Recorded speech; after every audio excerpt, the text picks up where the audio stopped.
Sean, welcome back mga tropa dito sa Baclon Brothers TV. So, nandito na tayo sa part 2. Yung part 1 may nahaging na sa loft design ni Sir Eman. Ngayon ay i-explain natin ng talagang fully dito sa part 2 natin ng loft design ng Emmanuel Loft. So, ikutin natin to yung buong loft niya. Titingnan natin kung ano yung mga advantages ng design ng loft na ginawa niya mga tropa. So, ito, kitang-kita nyo, nandito tayo sa taas. Ayan, no? Ang taas mga tropa. Ito, pangarap din natin na loft nasa taas. Napakaganda magpauwi siguro dito. Kitang-kita yung ibon. So, ito. Ang maganda pa dito, kahit sa hindi siya ganun kataas. Totally, second floor lang siya mga tropa. Walang harang, walang abala dito sa landing area niya. Ito yung landing area mga tropa. Kung makapansin nyo. Ang laki rin ng landing area dito sa loft niya mga tropa kalapatids. Kahit gaano karaming ibon. Natin nyo naman, ang dami niyang south. 40 yata yun, MMFC pa lang, isang club pa lang mga tropa. So kaya ganyan kaganda, ganyan kalaki yung ginawa niyang landing area para magkasya yung ibon, hindi nadadapo sa iba. So ito may hallway siya, papasok dito sa loft niya mga tropa. So mapapansin niyo dito, dalawang pinto yung loft design niya mga tropa kalapatids. Pero kahit dalawang pinto dito, yan makikita nyo, yan, pasok kayo, hindi ko naman loft ko. So nandito si Sir Eman, pero ito makikita nyo yung dalawang pinto ng loft, pero isa lang yung pasukan. So yun, nandito pala Sir Eman, nandito yung loft visit. So ano naisip mo dito sa sa design ng loft? Bakit dalawa to pero isa lang ang pasukan na naisip mong gawin dito? Actually ito, naku, pag nakita niyo yung drawing ko nito, matatawa kayo, magaling pa mag-drawing yung kindergarten sa akin. Pero buti lang naunawaan nung gumagawa. Ayun yung mahalaga. Yun ang mahalaga. Napaliwanag ko ng maayos. Buti hindi ginaya yung mismong drawing, no? Actually, ginagaya nga. May nagpapaalam. May pag ako ibibigay sa yung sarili kong design. Ayun, kaya ganyan yung naisip ko. Actually, itong trapdoor na yan, kahit nung simulang nagbinlag ako ni Marlon, talagang ganyan lang talaga yung gusto ko. Kasi tinry ko yung yung may tinutulak. Napapansin yung ibon, pag sinut yung ulo, ayaw nang ituloy. Kasi siguro pagod na pagod na eh. Naiilang. Kaya sabi ko, mas komportable talaga. Kasi ito yung tinutukoy niya, dito, tingnan, makikita niya mga tropa, wala siyang dito, yung pang trapdoor talaga, walang harang, walang mga alambre na pang trapdoor, alam niyo na ibig sabihin mga tropa, yung harang. Ayan, isbut na isbut yung pagpasok. Kasi hindi naman talaga totally pang pliers tong gitna na to, hallway lang siya para makapasok sa mga kwarto.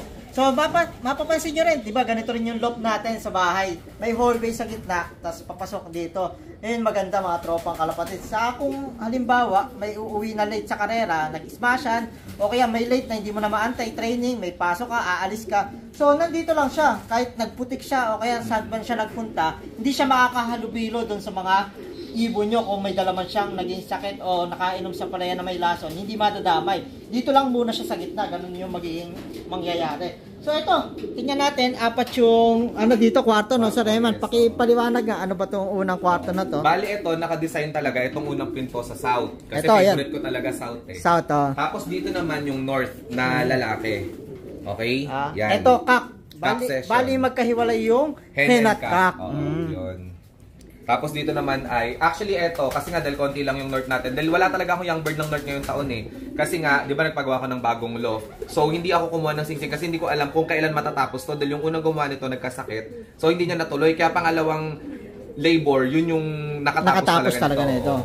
Kaya nakadoble-doble pa ako ng bayad eh. Pero okay naman dahil happy naman ako sa output. At least maganda naman yung output. Ito yung naging output nung talagang ito yung pinlano mong gawin. Ito talaga. As in, ito kasi, habang ginagawa to, nandito din ako. Nung unang gawa nga nito, may pasok na kasi nun. Napakataas, sobrang taas talaga. Sabi ko dun sa gumawa, di ba nagkakalapate ka? Sige nga kako, kung ito hulihin mo ngayong kalap.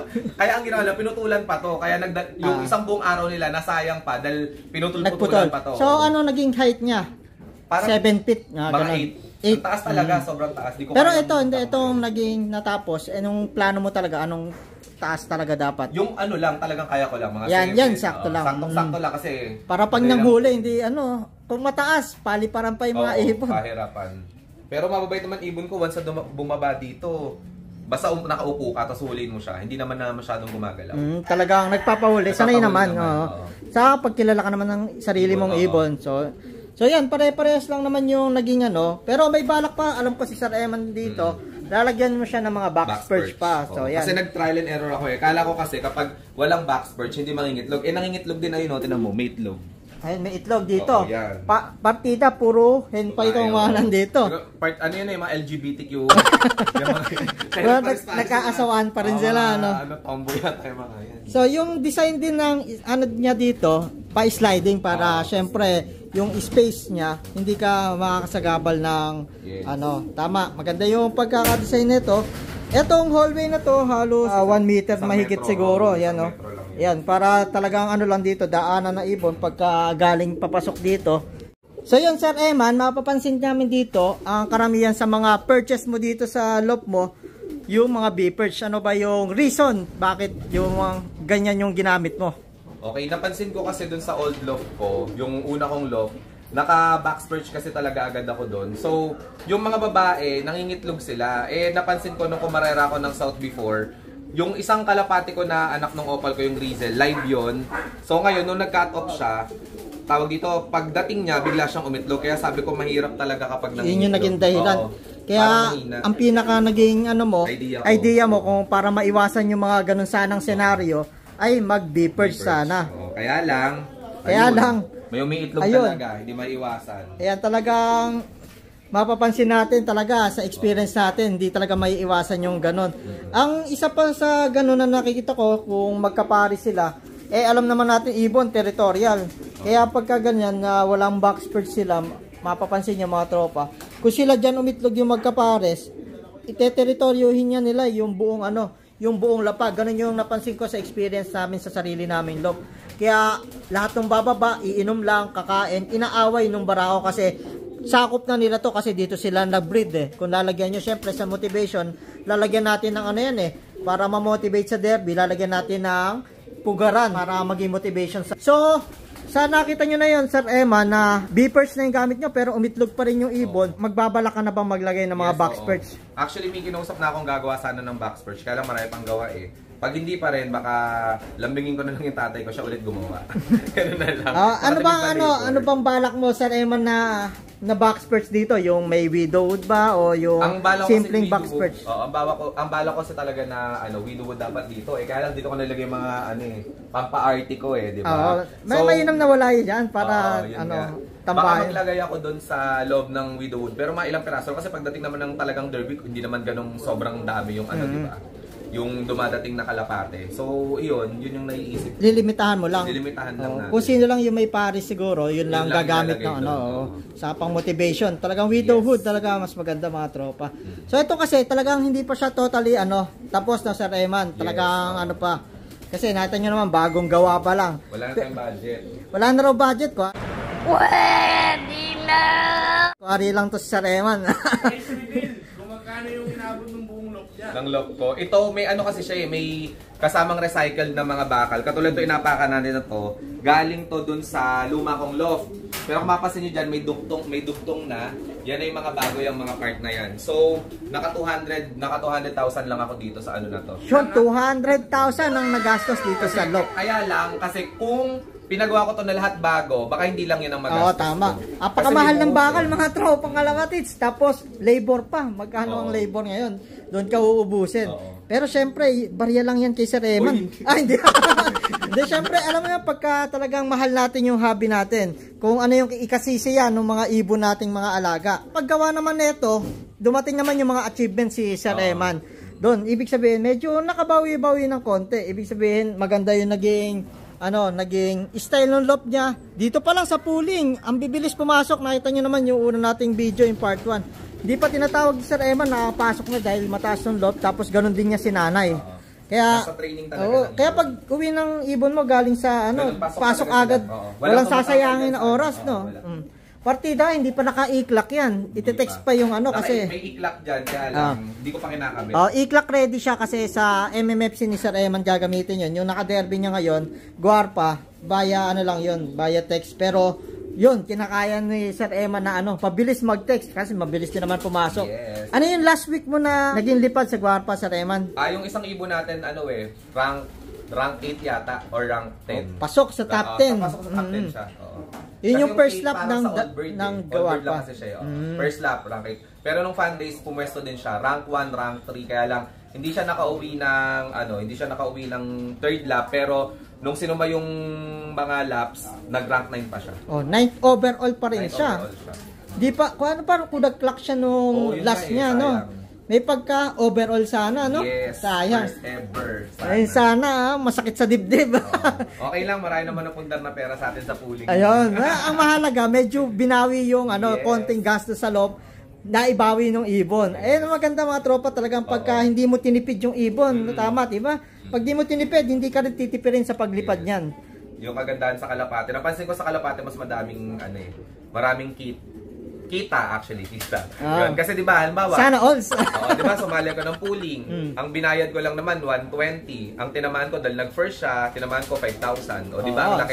Sa 120 mo, naging 5,000. Yes. Paano halimbawa, sa sabong, pumusta ka ng 5,000, may kaltas pa yung may kaltas pa yung sabungan, magbabayad ka pa sa mananarim, magbabayad ka pa sa mag-uulot. Kaya sabi ko, parang mas okay sa akin Kalapate. Merienda na lang matitira, no? Oo, sa akin lang naman. Yun lang naman yung naging ko. Sobrang nape-pressure ako sa loft na to nung una. Kasi nga, sabi ko, dun bago ko iwan yung kabilang loft, sabi ko sana naman bago ko umalis sa loft kasi halos kagagawa lang 2 years ko lang ginamit.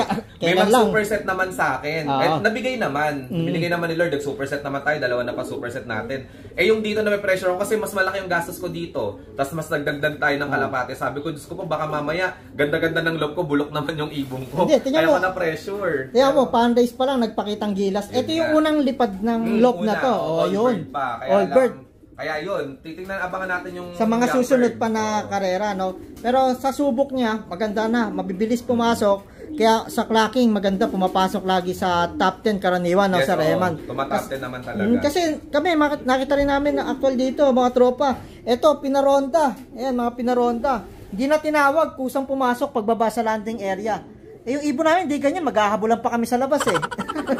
Nasa training talaga. May pinagawa kasi ko, 'di ba? Ma-share ko lang para may idea. May pinagawa ko na parang parang crates. Sinasalpak diyan sa sa may landing board ko. Tapos ang tagos dito sa may trapdoor, 'yan. Tapos ngayon, pag baby pa sila, nakalagay na sila doon. Doon yung parang, 'di ba, wala akong 360. Yun yung parang 360 nila na viewing. So kapag mo sila doon, binubuksan ko yan, pinapalo ko ng stick. Ito, tchadan! Ang maywagang stick. Parang akong very good mother. Yan. Tapos yun. Baka makita pa lang nila yung stick nyo, takot na sila, no? Kasi bakit ako nag-stick? Nadala kasi ako nung first time ko sumali sa South. Nag-second naman yung ibon ko ng Naga, kaya lang feeling ko mag-first siya kasi 15 minutes siyang tumambay, kaya ako natuto mag-stick ng ganito. Dati, hindi ka pa nag-stick. Oo, hindi talaga. Talagang sipol. Lalawit na nga ang tilaw-tilaw kong kakasipol. Ayaw pa mo Kalapate. Ngayon, pagka-stick, makita lang nila, pasok na agad. Pasok na sila agad. Yun nga yung sinasabi mo kanina pa na through experience talaga, malalaman natin ano yung kailangan, ano yung idadagdag, ano yung ibabawa. So, syempre, kada season, no, makikita mo yung parang naging disadvantage nung ginawa mo. Mapapalitan mo, mas may improve natin kada season. Tsaka ang advantage ko, ako yung nagbi-breed, ako yung bumili ng breeder, kaya kilala ko lahat yan. Ako bumili, ako nag-breed, ako nagkondisyon, ako nag-akyat dito, nagturo, ako nagpaparonda, ako naglo-load, ako nagkaklak, lahat ako. Loftman ako ng sarili kong loft. Kaya kapag nagsasabi ko, alam mo, katulad pag nagla-live ako sa TikTok, talagang, ibig sabihin, alam mo mismo talaga. Alam ko kahit anong ituro. Kahit pabalik-balik ta rin yan. Alam ko yun. Tama. Yun yung advantage ko. Kaya alam ko din kung paano mag-adjust. Kasi kapag, halimbawa, umasa lang tayo sa mga loftman natin, paano kung biglang umalis yung loftman natin? Paano mo itutuloy yun? Tapos nasa kasagsagan ka ng derby, sasakit ulo mo doon. Tama. So, bago tayo magtapos dito sa loft design mo, ano yung mapapayo mo sa mga newbie natin na balak magpagawa ng loft? Ganito man o hindi, ano ba yung payo mo? Ito, actually ito lang sarili kong sarili kong opinion, yan. Alam nyo, sa totoo lang, huwag kayong ma-super wow sa loft ko. Okay, maraming mas magagandang loft dito. Ang pagkakalapate, hindi siya sa pagandahan ng loft. Kaya lang ako nagpagawa ng gantong loft kasi ito talaga yung gusto ko, ito yung magpapasaya sa akin. Pero hindi ko sinabi na ito yung ipagawa nyo talaga. Yung loft kasi, kahit anong loft ang gawin nyo, kung talagang mananalo kayo eh. Lagi ko sinasabi, number 1 talaga, yung bloodlines. Kasi kahit anong ganda ng loft mo, kung ang bloodline mo naman ay hindi talaga nananalo, hindi ka rin talaga mananalo eh. Talagang nasa bloodline. Nasa bloodline talaga. Kasi di ba natatandaan nyo nung una, kulungan ng kambing, binalot ko lang ng steel matting, pero nag-clack-alapate ko Santa Ana si Pablo. Last lap, nag-clack, no? Clack siya ng Santa Ana. So, wala talaga siya totally sa loft. Nasa galing talaga siya ng ibon, tsaka galing nung mismong nag-iibon. So, ang pinakamaganda nating maipayo sa kanila, mag-invest muna sila sa Yes. ibon, sa bloodline. Yes, oo. Saka na lang sila mag-improve ng love kung sakasakali, Yes, no? exactly. Pag nanalo na, di ba, malaki naman premyo ng kalapate. O malay nyo, meron nga tayo tinatawag na beginner's luck, di ba? Eh kung machamba nyo si beginner's luck, so may budget agad kayo pampagawa. Sa kanya pagawa yung gusto nyong loop. Oo, simula muna sa kayang ilipad mo, kung ilang piraso, yun muna yung laki ng loop. Pagka nanalo ka na, saka mo, pwede naman unti-unti yung palakihin, di ba? Pero kung may budget kayo na pampagawa agad ng loop, saka ng quality na ibon, so, Go lang. Go lang. Ito yung nagpapasaya sa atin eh. Correct. Pero mas mainam mga tropa na talagang mahal nyo rin yung pag-iibon, hindi yung nakapanood lang kayo ng ganito, napanood mo lang na isang beses, gusto mo nang mag-ibon. Wala doon eh, susuko ka rin agad eh, kung wala sa puso mo yung pag-iibon. Ganun yung napapansin ko mga tropa. Dati, pandemic, ang daming nag-ibon kasi napapanood lang. Pero nung nawala, pag hindi mo hilig, hindi mo talaga hilig. So yun, Sir Eman, maraming salamat dito sa pag-loop tour mo sa amin dito sa Loop Design. Lagi kayong welcome. So, after nung ito, Loop Design, syempre, hindi pa natin nakikilala yung mga breeders ni Sir Eman, imported, saka ng mga direct. So, pwede ba namin ipakita sa part 3, Sir Eman? Siyempre naman, pwede kayo pa malakas kayo sa akin eh. So yun, ano ba inaantay natin? Part 3 na tayo. Let's go!